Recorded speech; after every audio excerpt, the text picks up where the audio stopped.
Hello friends, Gayatri క్రియేషన్కి స్వాగతం. ఈరోజు మనం అద్భుత దీపం 4వ భాగం గురించి చెప్పుకోబోతున్నాం. అలాదీన్ మంత్రి కొడుకును చూపిస్తూ, ఈ నిర్భాగ్యుణ్ణి పెంట పోగుల పైన పడుకోబెట్టి నిద్రపుచ్చు, మళ్ళీ రేపు తెల్లవారుజామున కనబడు అన్నాడు. భూతము మాంత్రికుడి కొడుకు మాయమైన అనంతరం అలావుద్దీన్ రాజకుమార్తె కేసి తిరిగి, నేను నీకు ద్రోహం చేసే బుద్ధితో ఇక్కడికి తెప్పించలేదు, మీ తండ్రే నాకు ద్రోహం తలపెట్టాడు. నిన్ను నాకిచ్చి పెళ్లి చేస్తానని మాట ఇచ్చి అందుకుగాను 3 మాసాలు గడువు అడిగి, ఆ గడువు దాటకముందే ఆయన మాట తప్పి నిన్ను మంత్రి కొడుకిచ్చి పెళ్లి చేయ సిద్ధమయ్యాడు. అందుచేత నేను తప్పనిసరి ఇలా చేశాను అన్నాడు. పెళ్లి కోసం అలంకరించిన రాజభవనపు పడక గదిలో ఉన్న రాజకుమార్తె ఒక్కసారిగా ఒక పూరింట్లోకి మారటం చేత బెదిరిపోయింది.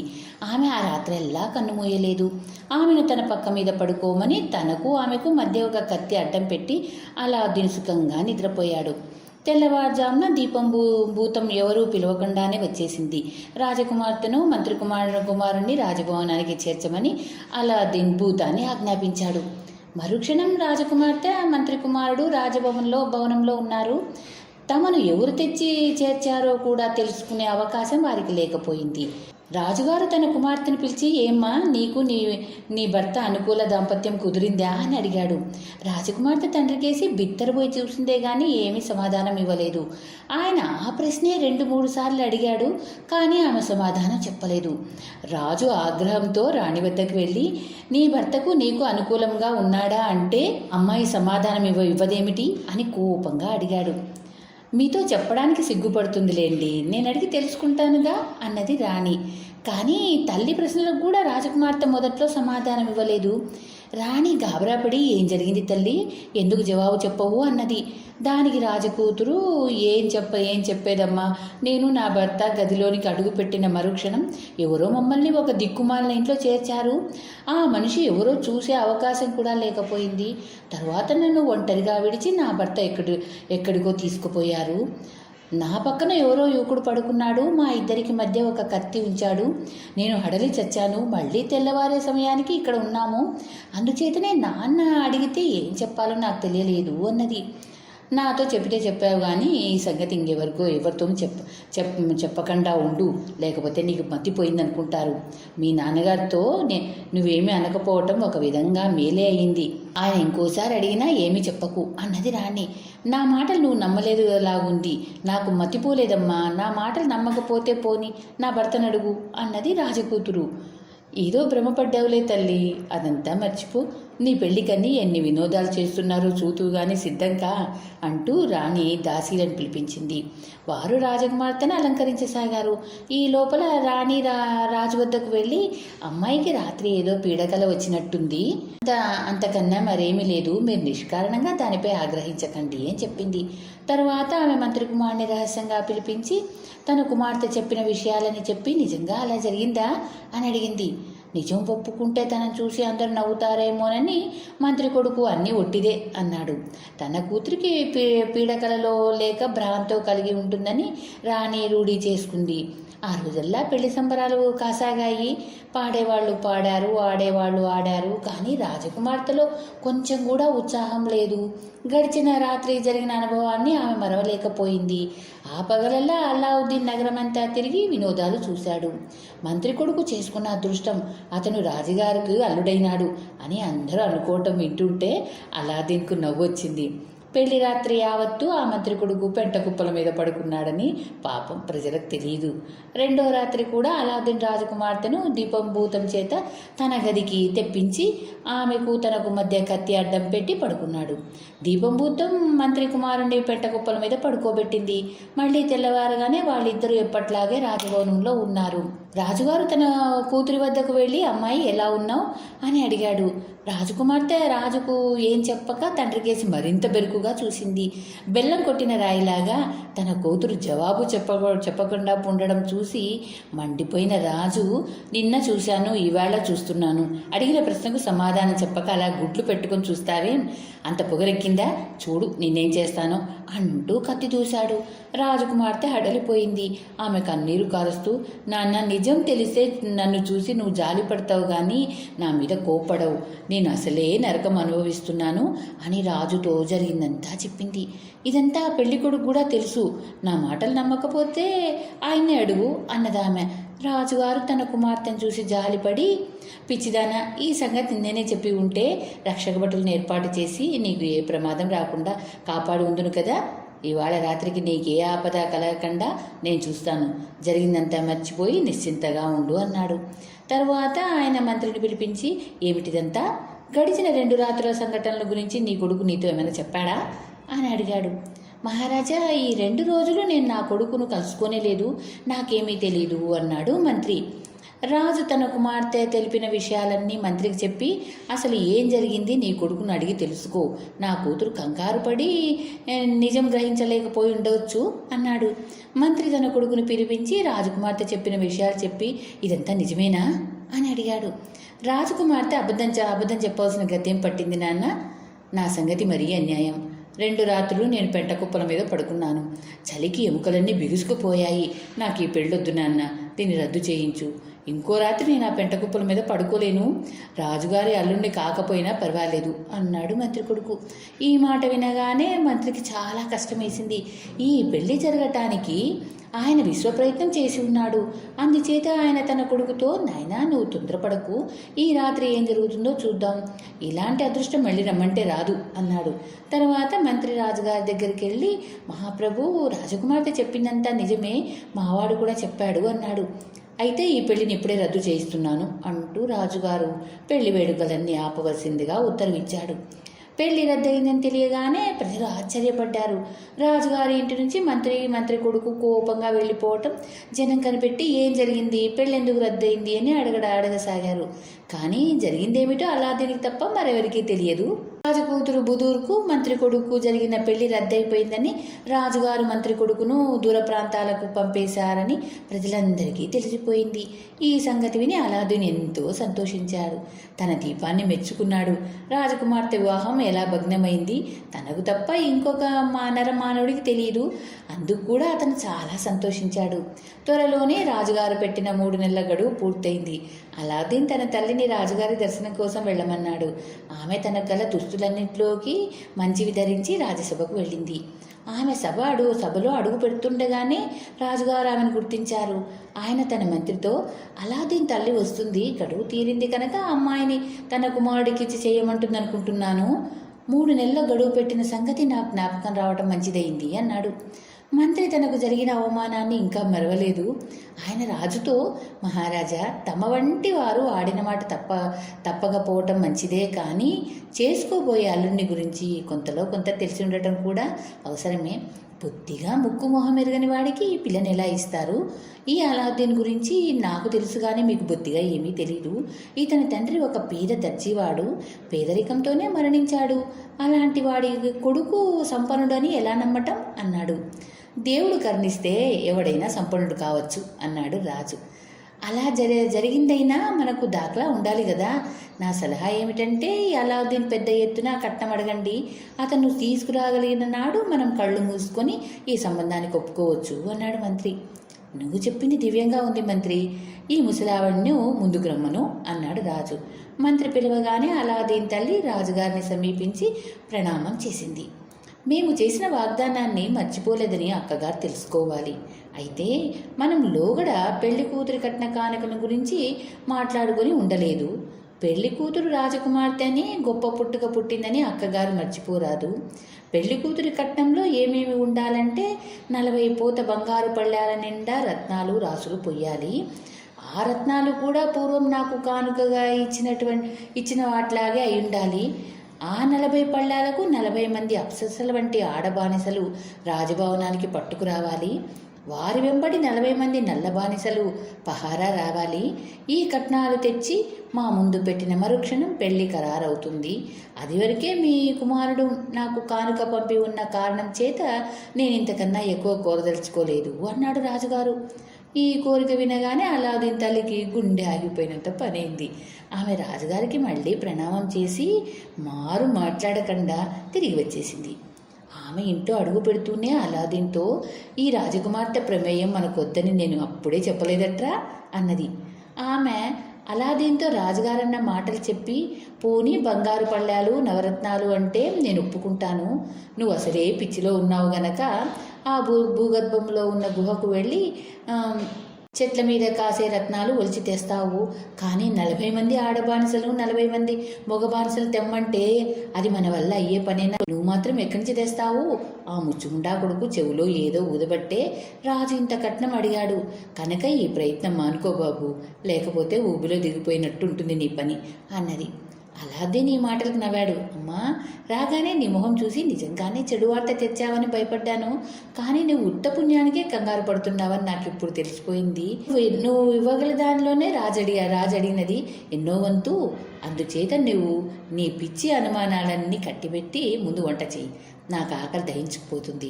ఇక రాజుగారి మాటలు అంటావా, అదంతా నేను చూసుకుంటాలే అన్నాడు అతని తల్లితో.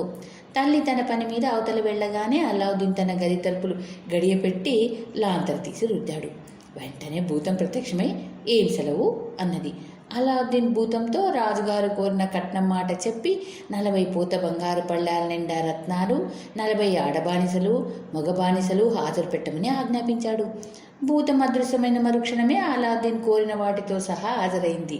40 మంది ఆడబానిసలకు గోడ వెంబడి నెత్తిన పోత బంగారు పళ్ళాలతో సహా వాటి నిండా పెద్ద పెద్ద రత్నాలతో సహా నిలబెట్టిన అలావుద్దీన్కు చూపించింది. 40 మంది మగ బానిసలు కూడా ఉన్నారు. అన్ని సరి చూసుకుని అలావుద్దీన్ భూతాన్ని పంపేశాడు.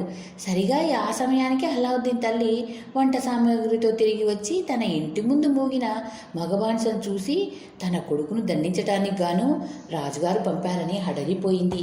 కానీ అంతలోనే అలాద్దీన్ ఆమెను సమీపించి, అమ్మ, నీకు మళ్ళీ ప్రయాణం తగిలింది, ఈ బానిసలకు కట్నాలను తీసుకొని మళ్ళీ రాజుగారిని చూడాలి అన్నాడు.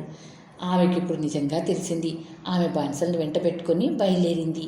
ఈ వింత ఊరేగింపును చూడడానికి జనం ఎగబడసాగారు. అలావుద్దీన్ తల్లి రాజభవనం చేరేసరికి వీధులు పట్టనంత మంది జనం ఊరేగింపు వెంట చేరారు. ఏం జరుగుతుందో ఎవరికీ తెలియదు. అంచేత ప్రజలు కోలాహలంగా మాట్లాడుకుంటూ ఎవరి చిత్తం వచ్చినట్లు వాళ్ళు కథలు అల్లేసుకున్నారు. అందగత్తెలైన బానిసలు వారినెత్తిన దగదగలాడే బంగారు పళ్ళాలు, వాటిలో కుప్పలుగా పోసి కిరణాలు వెదజల్లుతున్న అపూర్వమైన రత్నాలు, ఇవి మాత్రం ప్రతి ఒక్కరికి అర్థమైనాయి. ఈ వైభవమంతా చూసి కొందరు ఎవరో గొప్ప రాజు నగరానికి వచ్చారని పుకారు లేవదీశారు. ఆడబానిసలు ద్వారం ప్రవేశించేటప్పటికీ ద్వార రక్షకులు వారిని ఆపటానికి ప్రయత్నించకపోగా కంగారుపడి పక్కకు తొలగి దారి ఇచ్చారు. రక్షకభటుల నాయకుడు మొదట నీగ్రో బానిసను చూడగానే నీగ్రో చక్రవర్తి అనుకొని వంగి సలాం చేశాడు. నీగ్రో వాడు నవ్వి, నేను బానిసను, నా యజమాని వెనుక రాబోతున్నాడు అన్నాడు. సభలో వివిధ విషయాలు చర్చిస్తున్న రాజుగారు అంత దూరాన బానిసల బారు చూడగానే సభ చాలించి వచ్చిన వారిని తన వద్దకు పంపమని ఉత్తర్విచ్చాడు. బానిసలు వచ్చి సింహాసనం ముందు అర్ధచంద్రాకారంలో నిలబడ్డారు. పళ్ళాలను దించడానికి ఆడబానిసలకు మగ బానిసలు సహాయం చేశారు. తర్వాత 40 మంది బానిసలు రాజుగారి ముందు సాష్టాంగపడి లేచి చేతులు కట్టుకొని నిలబడ్డారు. ఇంత జరిగాక అలావుద్దీన్ తల్లి ముందుకు వచ్చి రాజుగారికి ప్రమాణం చేసి, మహారాజా, మీ సేవకుడు అలావుద్దీన్ రాజకుమార్తెకు పంపిన కట్నం స్వీకరించండి. రాజకుమార్తెకు తగిన కట్నం తమరు కోరలేదని మావాడు తమతో మనవి చేయమన్నాడు. కానీ తమరు ప్రస్తుతానికి స్వల్ప కానుకలు స్వీకరించినట్లయితే ముందు దీన్ని మించే కానుకలు వస్తాయన్నాడు అన్నది. రాజుగారికి మతిపోయింది. ఆయన సింహాసనం మీద చేరగిలబడి నోట మాట లేక రత్నరాసులకేసి బానిసలకేసి బిత్తరపోయి చూస్తూ అలావుద్దీన్ తల్లి అన్న మాటలు కూడా సరిగా వినలేకపోయాడు. చిట్ట చివర ఆయన మంత్రికేసి తిరిగి, మంత్రి, ఈ సంపద ముందు మన సంపద దివిటి ముందు దీపం కదా, మన మాట మన నోట ఉండగానే ఇలాంటి కట్నం పంపిన వాడిని గురించి ఏమనుకోవాలి, ఈ వైభవం ముందు అమ్మాయి ఎంత అన్నాడు. రాజుగారి మాటలకు ఎదురు చెప్పే ధైర్యం మంత్రికి లేదు. అయినా ఆయన అలా అనకండి మహారాజా, ఈ రత్నరాసులు ఎంత విలువైనవైనా అమ్మాయి గారి విలువ ఇంకా హెచ్చు అన్నాడు. ఒక్కనాటికి కాదు, అంతేకాదు, నేను అమ్మాయిని ఈ అలాద్దీన్కిచ్చి పెళ్లి చేస్తే ముందు వెనక ఆలోచించక ఆ కార్యం చేశానని అన్నాడు రాజు. ఆయన తన చుట్టూ మూగిన సభ్యులకేసి ప్రశ్నార్థకంగా చూశాడు. వారు ఏకగ్రీవంగా తల్లు వంచి రాజుగారి అభిప్రాయం సరైందని సూచించారు. రాజుగారు ఇక సందేహించలేదు. అలావుద్దీన్ తన కుమార్తెకు ఎలాంటి భర్త అవుతాడో అన్న అనుమానం కూడా ఆయన కలగలేదు. ఆయన అలావుద్దీన్ తల్లికేసి తిరిగి, అక్కగారు, ఈ క్షణం నుంచి నీ కొడుకు అలావుద్దీన్ నాతో సమానమైన వంశగౌరవం కలవాడు, నా బంధుకోటిలో వాడు. అతన్ని ఎప్పుడు ఆలింగనం చేసుకుంటానా, ఎప్పుడు నా కుమార్తె నుంచి పెళ్లి చేస్తానా అని తహతలాడిపోతున్నాను అన్నాడు. అలావుద్దీన్ తల్లి రాజుగారి వద్ద సెలవు తీసుకుని వాయువేగంతో ఇంటికి తిరిగి వచ్చి కొడుకుతో జరిగిందంతా చెప్పింది. తాను ఎంతో ప్రయాసపడ్డ మీదట తన కోరిక సిద్ధించినందుకు అలావుద్దీన్కు పరమానందమైంది. కానీ అతను ఈ ఆనందాన్ని పైకి కనబరచక, అమ్మా, ఈశ్వరుడి అనుగ్రహం వల్ల, నీ ఆశీర్వాదం వల్ల, నువ్వు పడిన శ్రమ వల్ల ఇది సాధ్యమైంది అని తల్లికి తన కృతజ్ఞత తెలుపుకొని రాజుగారిని చూడబోవటానికి ప్రయత్నాలు ప్రారంభించాడు. అతను ఒంటరిగా తన గదిలోనికి వెళ్ళి మరోసారి దీపం భూతాన్ని రప్పించాడు. భూతం రాగానే అతను, భూతమా, నా చేత చక్కగా స్నానం చేయించి ప్రపంచంలో ఏ మహారాజుకు లేనటువంటి ఉడుపులు కట్టబెట్టు అన్నాడు.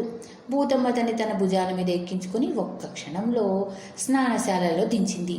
అటువంటి అద్భుతమైన స్నానశాల ప్రపంచంలో ఎక్కడా లేదు. అది స్ఫటికం లాంటి చలవరాతితో నిర్మించినది.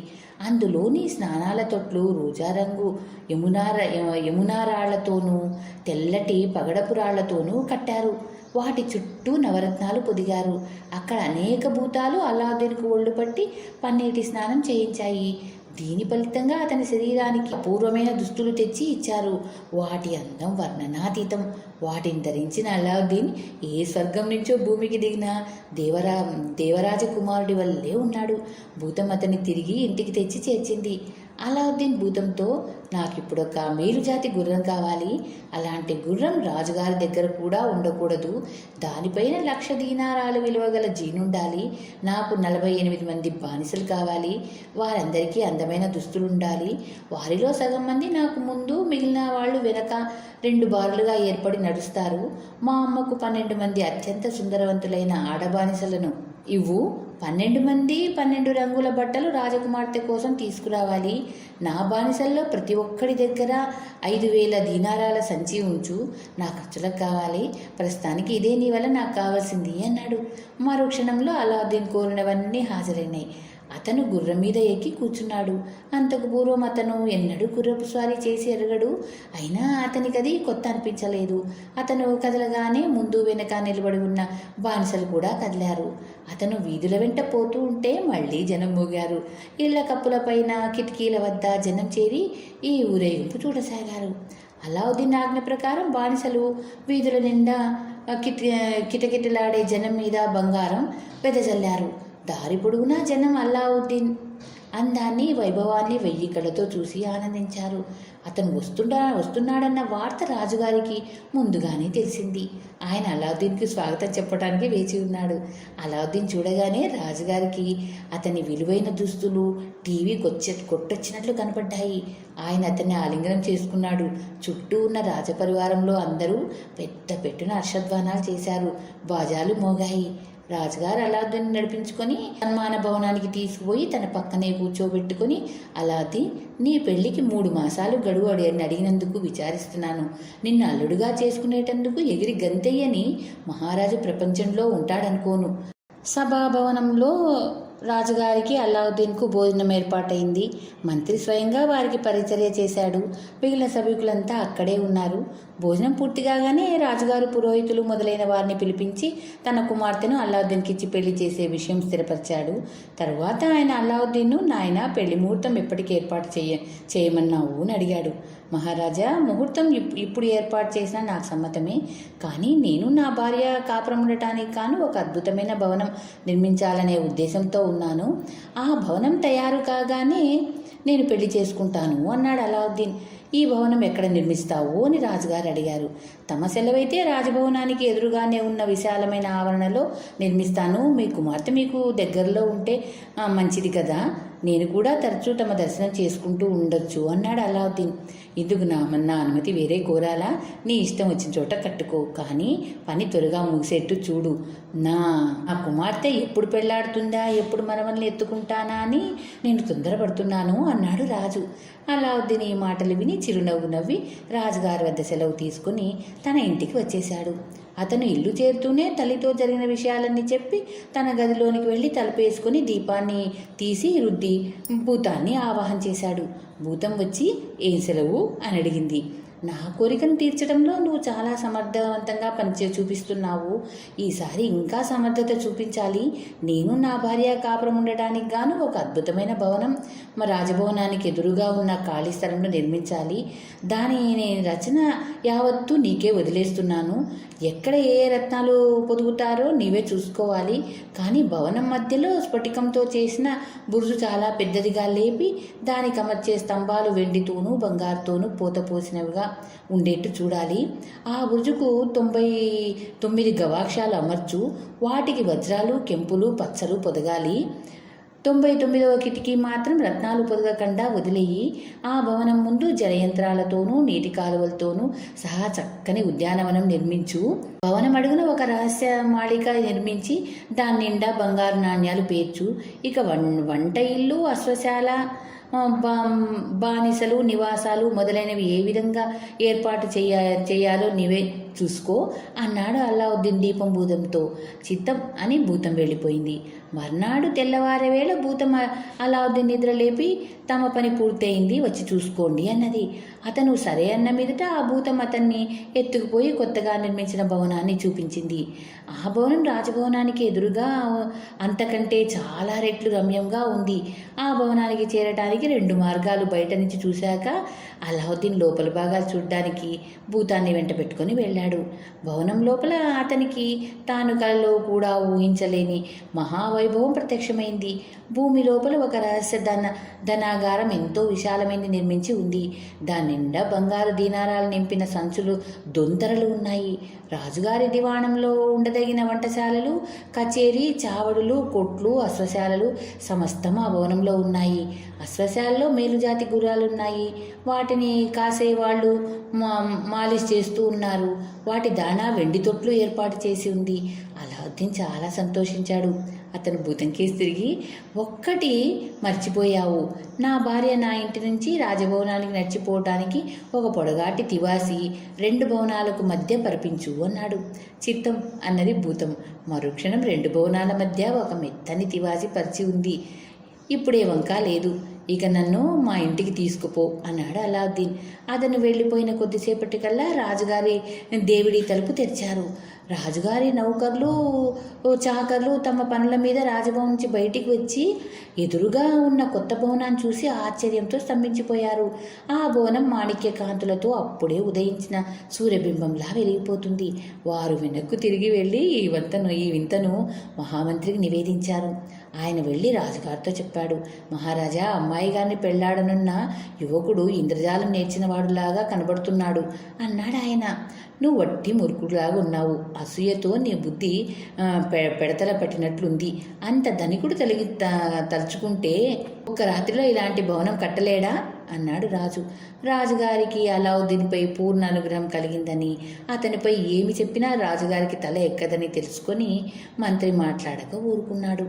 ఈలోపుగా అల్లావుద్దీన్ ఇంటికి వెళ్ళి పరిచారకుల చేత తల్లికి మంచి బట్టలు ధరింపజేశాడు. ఆమె ప్రయాణానికి సిద్ధమయ్యాక, అమ్మాయి ఇక నీ కోడల్ని ఇంటికి తెచ్చుకోవచ్చు, పోదాం పదా అన్నాడు. అల్లావుద్దీన్ తల్లి తన 12 పరిచారకుల వెంట పెట్టుకుని రాజభవనానికి బయలుదేరింది. ఆమె కొంచెం వెనుకగా అల్లావుద్దీన్ తన గుర్రం మీద బయలుదేరాడు. అతనితో పాటు అతని సిబ్బంది కూడా కదిలింది. రాజభవనం చేరుకున్నాక అల్లావుద్దీన్ తన సొంత భవనం కేసి వెళ్ళాడు. అతని తల్లి రాజభవనంలో ప్రవేశించింది.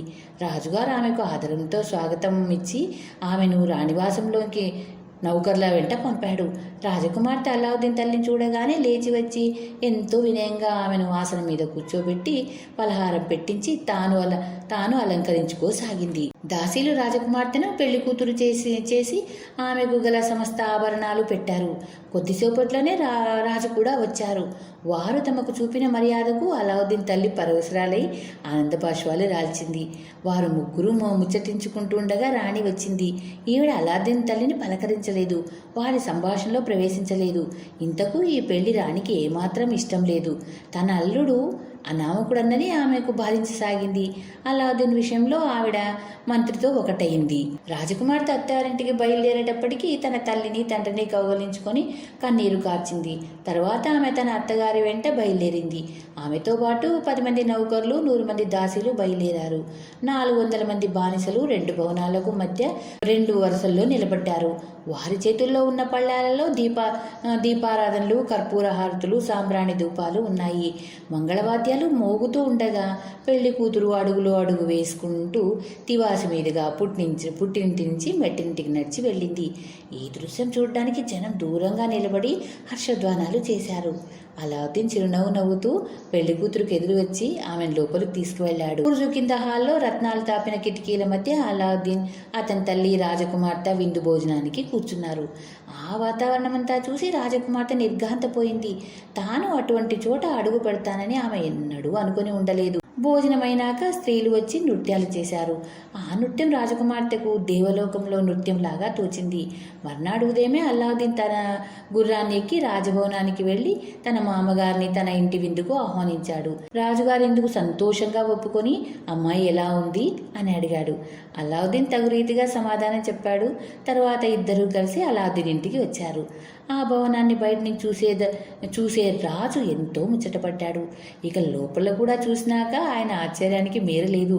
అన్నింటికన్నా ఆయనను ప్రబలంగా ఆకర్షించింది బురుజు కింద హాలు. ఆయన దాన్ని వివరంగా పరీక్షించి, భూప్రపంచంలో ఇటువంటి కట్టడం ఇంకోటి ఉండదని నాకు అనిపిస్తుంది. కానీ అలావుద్దీన్, ఇక్కడ ఉన్న కిటికీలో ఒక్కటి మాత్రం రత్నాలు తాపటం చేయకుండా వదిలేశారేమిటి? మిగిలిన వాటితో పోలిస్తే ఇది బోసిగా ఉంది అన్నాడు. పిసినుగుట్టుతనం వల్ల గాని అశ్రద్ధ వల్ల గాని ఈ కిటికీ పని పూర్తి చేయక వదిలేశాననుకునేరు. ఈ భవనం నేటి నుంచి మీ అమ్మాయి నివాస మందిరం. అందుచేత దాని నిర్మాణంలో మీకు కూడా కొంత పాలు ఉంటే మీ కీర్తి కూడా ఇందులో చేరి ఉంటుంది కదా అని ఆ కిటికీ అలా ఉంచేశాను. దాని పని మీరు పూర్తి చేయండి అన్నాడు అలావుద్దీన్. నిజంగా ఎంత గొప్ప ఆలోచన చేశావోయ్, ఆ పని నాకు వదిలే అంటూ రాజు తన భటులను పిలిపించి, ఒరే మన శిల్పును పిలిపించండి అన్నాడు. ఆ తర్వాత ఆయన తన కుమార్తె వద్దకు వెళ్ళి ఆమెతో కాసేపు ముచ్చటించి ఆమెకు ఈ కొత్త జీవితం చాలా ఆనందదాయకంగా ఉందని తెలుసుకున్నాడు. తర్వాత తన కూతురుతో అల్లుడితో కలిసి భోంచేశాడు. ఇంతలో శిల్పులు వచ్చారు. రాజుగారు వారికి కిటికీని చూపించి, దీన్ని కూడా మిగిలిన కిటికీలాగా అలంకరించండి అని ఆజ్ఞాపించాడు. చిత్తం మహాప్రభు అని వారు మిగిలిన కిటికీలన్నీ పరీక్ష చేసి కంగారు పడుతూ రాజుగారి వద్దకు తిరిగి వచ్చి, మన్నించండి మహారాజా, మా వద్ద ఉన్న రత్నాలన్నీ కలిపినా ఈ కిటికీలో 100 వంతు పొదగటానికి చాలవు. ఏం సెలవు అన్నారు వినయంగా.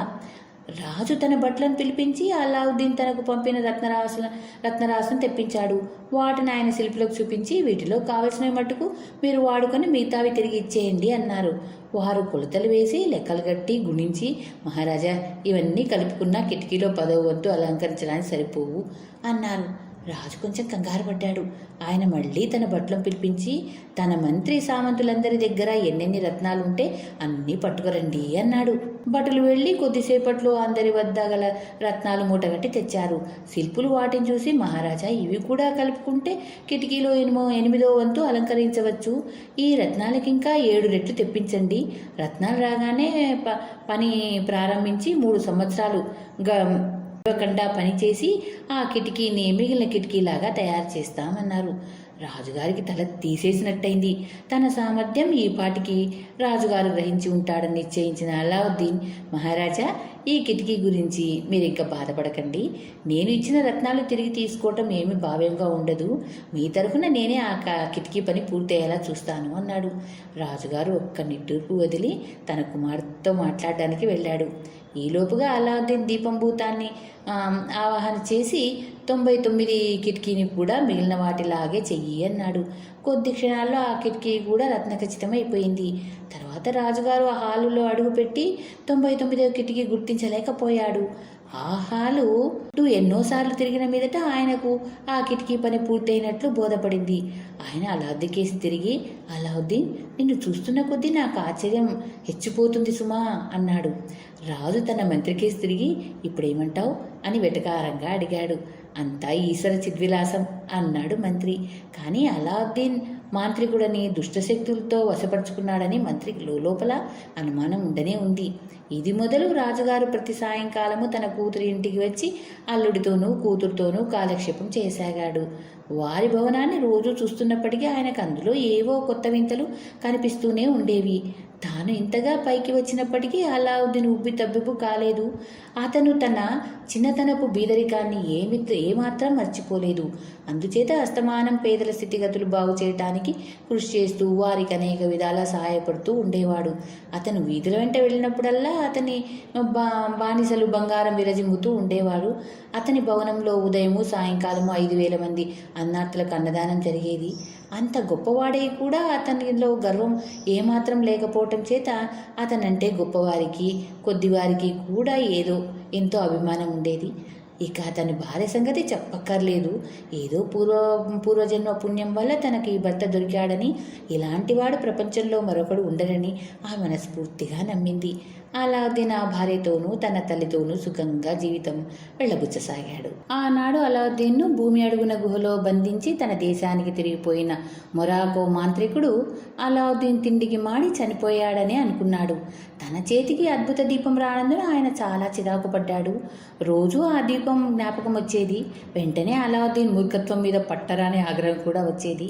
ఒకనాడు మాంత్రికుడికి ఆ ద్వీపాన్ని అలావుద్దీన్ శవాన్ని కనీసం ఒకసారి చూసి సంతోషించాలని కోరిక కలిగింది. ఇందుకుగాను ఆయన ముగ్గులు వేసి మంత్రాలు చదివి ముగ్గుల మధ్య కూర్చొని అంజనం వేసి పరీక్షగా చూశాడు. ఆయనకు గుహ కనిపించింది కానీ అందులో దీపం లేదు. అలావుద్దీన్ శవం అసలే లేదు. మాంత్రికుడికి ఒళ్ళంతా జెర్రులు పాకినట్టయింది. అలావుద్దీన్ ఆ దీపంతో సహా గృహ నుంచి బయటపడ్డట్టు ఆయనకు అర్థమైంది. ఆయన పళ్ళు పటపటా కొరుకుతూ, ఓరి దౌర్భాగ్యుడా, నన్నే ధిక్కరించి అద్భుత దీపం కాజేస్తావురా, చూడు నా తడాకా అని గట్టిగా అరిచాడు. ఆయన ఆ రోజే ప్రయాణం కట్టి ఎక్కడ మజిలీ చేయకుండా నేరుగా చీనా దేశానికి వచ్చి ముఖ్య పట్టణం చేరుకొని ఒక సత్రంలో బస చేశాడు. మాంత్రికుడు మర్నాడు ఉదయమే నగరం 4 మూలలా చూడడానికి బయలుదేరాడు. ఎక్కడికి వెళ్ళినా అలావుద్దీన్ పేరు చెప్పుకునేవాళ్లే. అలావుద్దీన్ ఎంత అందగాడు, ఎంత గొప్ప దాత, ఎంత సంపన్నుడు. మాంత్రికుడికి ఈ ప్రశంసలు వింటున్న కొద్దీ అండిపోయింది. మీనోళ్లతోనే మీరు అలావుద్దీన్ చావు కోరుతారు, చూస్తూ ఉండండి అనుకున్నాడు ఆయన. ఊరు వెంబడి తిరుగుతూ మాంత్రికుడు అలావుద్దీన్ భవనం ఎదుటికి వచ్చాడు. దర్జీవాడి కొడుక్కి ఇంత దశ పట్టిందా? కూటికి టికాణా లేని వాడిని ఐశ్వర్యవంతుని అయినాడా? ఒరే అలావుద్దీన్, మీ అమ్మ చేత మళ్ళీ నూలు ఉడికిస్తాను, చూసుకో. నిన్ను పూడ్చేందుకు గొయ్యి నా చేత్తోనే స్వయంగా తవ్వుతాన్రా అని ఆయన మనసులో గట్టిగా ప్రతిజ్ఞలు చేసుకున్నాడు. ద్వారపాలకులను అడగా అలావుద్దీన్ చాలా రోజుల క్రితం వేటకు బయలుదేరినట్టు తెలిసింది. ఇది విని మాంత్రికుడు చాలా సంతోషించాడు. ఎందుకంటే అలావుద్దీన్ లేకపోయినట్లయితే తన పాచిక పారి మరింత బాగా పని అవుతుంది. లేకపోతే అలావుద్దీన్ దీపాన్ని ఇంటి దగ్గర విడిచిపెట్టి వెళ్ళాడా లేక తన వెంట తీసుకుపోయాడా తెలియదు. ఈ విషయం తెలుసుకునేటందుకు గాను మాంత్రికుడు తన బసకు తిరిగి వచ్చి అంజనం వేసి దీపం అలావుద్దీన్ భవనంలోనే ఉన్నట్టు తెలుసుకున్నాడు. ఆయనకు పట్టరాని ఆనందం కలిగింది. ఆయన వెంటనే రాగి పని వాళ్ళు ఉండే చోటికి వెళ్ళి 12 రాగి దీపాలు కొనుక్కొని వాటిని ఒక గంపలో పెట్టుకొని కొత్త దీపాలు పాత దీపాలు తీసుకొని కొత్త దీపాలు ఇస్తాం అని అరుచుకుంటూ అలావుద్దీన్ ఇంటికేసి బయలుదేరాడు. మాంత్రికుడి నెత్తిన ఉన్న పెద్ద తలపాగా ఆయన చేస్తున్న వింత బేరము వీధిలో ఆడుకునే కుర్రాళ్ళని ఆకర్షించింది. వారు ఆటలు మానేసి మాంత్రికుడి వెంట పడ్డారు. అలావుద్దీన్ భవనం చేరాక మాంత్రికుడు ఆ ప్రాంతంలోనే తారట్లాడుతూ పాత దీపాలకు కొత్త దీపాలు ఇస్తాం అని అరవసాగాడు. 99వ కిటికీ బురుజులో ఉన్న రాజకుమార్తె మాంత్రికుడి అరుపులు పిల్లల కేకలు విని బయటకు తొంగి చూసింది. ఇదంతా చూడగానే ఆమెకు నవ్వు వచ్చింది. ఆమె దాసీలు కూడా కిలకిలా నవ్వారు. వారిలో ఒకట తన యజమానురాలతో, అమ్మా, నేను అయ్యగారి గది తుడిచేటప్పుడు అక్కడ పీట మీద పెట్టి ఉన్న పాత రాగి దీపం ఒకటి చూశాను. దాన్ని తీసుకుపోయి ఆ దీపాలమ్మేవాడికి చూపించి దానికి బదులుగా నిజంగా కొత్త దీపం ఇస్తాడేమో చూడనా అన్నది. దాసీది చూసిన దీపం అద్భుత దీపమే. అలావుద్దీన్ వేటకు బయలుదేరే ముందు దాన్ని దాచడం మర్చిపోయాడు. విధిని తప్పించుకోవటం ఎవరికి మాత్రం సాధ్యమవుతుంది? రాజకుమార్తెకు పాపం ఆ దీపం గురించి కొంచెం కూడా తెలియదు. ఆమె దాసి దానితో, అవునే, అలాగే చేద్దాం. మన పాత దీపాన్ని బానిసవాడి చేత పంపించి కొత్త దీపం అడగమని చెప్పు. ఆ పిచ్చిముండా కొడుకు నిజంగా కొత్త దీపమే ఇచ్చాడా, మనం కలకాలం నవ్వుకోవచ్చు అన్నది. దాసిది అలావుద్దీన్ గదికి వెళ్ళి అక్కడ ఉన్న దీపాన్ని తీసుకొని ఒక బానిసకు ఇచ్చింది. వాడు దాన్ని పట్టుకుపోయి మాంత్రికుడు చూపించి, అమ్మగారు ఈ దీపానికి కొత్త దీపం పట్టుకురమ్మన్నారు అన్నాడు. మాంత్రికుడు ఆ అద్భుత దీపాన్ని గుర్తించి వణికిపోసాగాడు. కంగారు పడతావెందుకు, ఈ దీపాన్ని కొత్త దీపం ఇవ్వవా అని అడిగాడు బానిస. మాంత్రికుడు తన ఉద్రేకాన్ని గ్రహించుకొని బానిస చేతిలో ఉన్న అద్భుత దీపాన్ని లాక్కొని తన గంప చూపించి, నీ ఇష్టం వచ్చిన దీపం తీసుకో అన్నాడు. బానిసవాడు రాగి దీపం ఒకటి తీసుకొని విరగబడి నవ్వుతూ వెళ్ళిపోయాడు. ఈ లోపల మాంత్రికుడు తన గంపను, అందులో మిగిలిన రాగి దీపాలను తన వెంట ఉన్న పిల్లల మూక మీద గిరటా వేసి అద్భుత దీపాన్ని పట్టుకొని ఒక నిర్జన ప్రదేశానికి వెళ్ళి అక్కడ దీపాన్ని రుద్దాడు. వెంటనే దీపం భూతం ప్రత్యక్షమై, ఏం సెలవు అని అడిగింది. అలావుద్దీన్ భవనాన్ని ఉన్న పళంగా మొరాకో చేర్చు, అలాగే నన్ను కూడా ఆ భవనంలోకి చేర్చు అన్నాడు మాంత్రికుడు.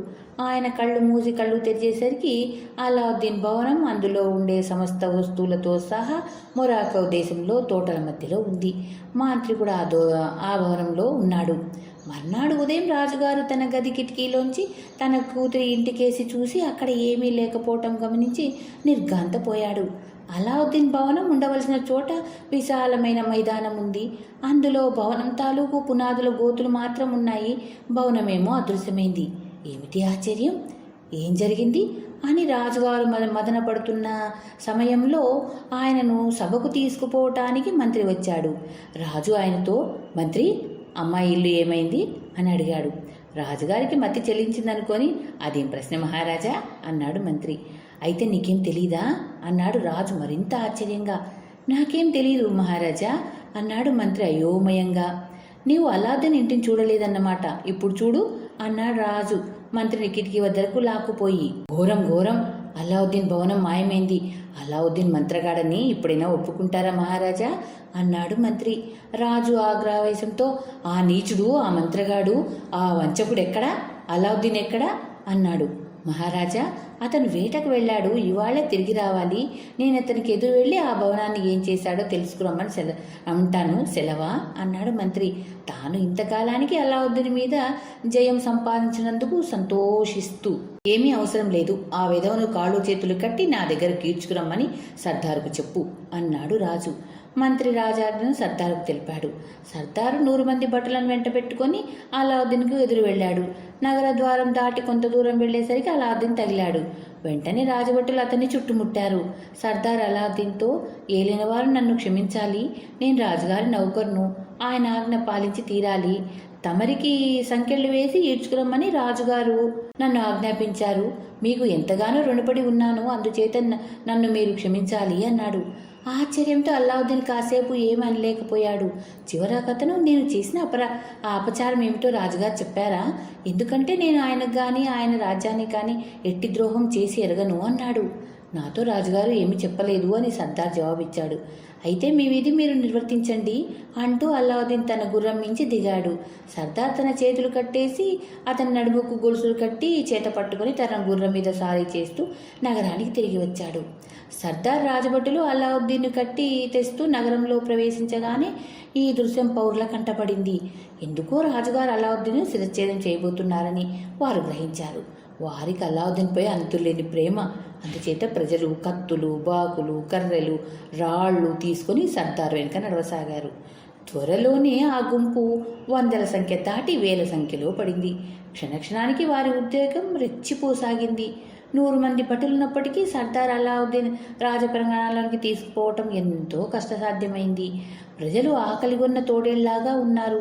అలావుద్దీన్ లోపల ప్రవేశించగానే వారు భయంకరంగా అరుస్తూ అలావుద్దీన్ని విడిపించాలి అని నినాదాలు చేయసాగారు.